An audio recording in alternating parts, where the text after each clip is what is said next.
What's up, everybody? Today in this video I'm going to talk to you about Bitcoin mining. I'm going to explain an overview of how this whole thing works with the algorithms, the mining reward, the electricity consumptions, all that stuff. Bitcoin uses a proof of work algorithm.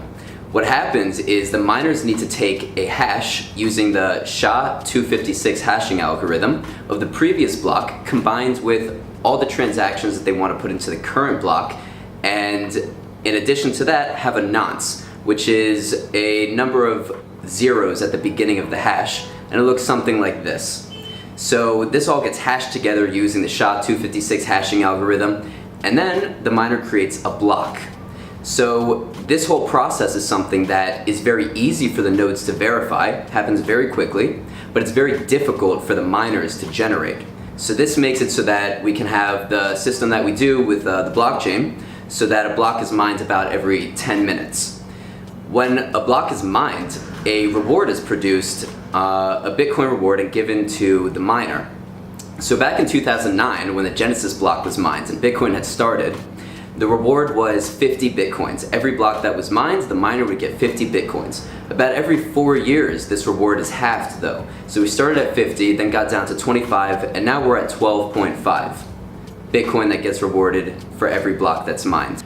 And this is going to keep going on until about the year 2140, when the last block is mined after 64 halvings of the reward.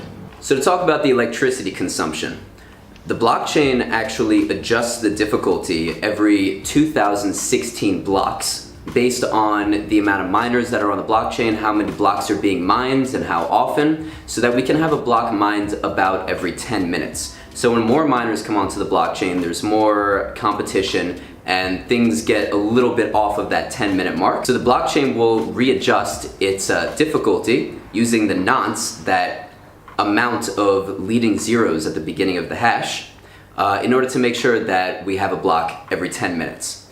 So a massive amount of electricity is consumed. So because of this, about 80%, or as a result of this, about 80% of the network is controlled by Chinese miners, because electricity is very, very cheap in China, and so that's just sort of the way it worked. So the upside of this is we have a lot of miners on the blockchain keeping this thing going. But the downside of this is that the blockchain has become sort of centralized to China. And so if something were to happen, like the Chinese government wanted to just take all the miners, then they would control the network. Or if they decided that mining wasn't allowed in China anymore, then that would cause a serious dent in the blockchain. If you want to know more about electricity, I'm going to leave a link in the bio of a video that I really liked where somebody explains it very, very well. So check that out. Highly recommend it. And if you want to become a miner, there's two things that you should look into. Either joining a mining pool, which is where you get some Bitcoin mining hardware and you use your hashing power along with a whole bunch of other people that all join together to solve the same blocks and split the rewards. Another way to do this is through cloud mining, which is similar to something like AWS or Google Cloud Platform, where they already have all the hardware and you just pay to rent it. If you like this video, there's going to be more to come. Tell me what you think in the comments section, and don't forget to subscribe for more updates and awesome stuff about blockchains and Bitcoin. See you later.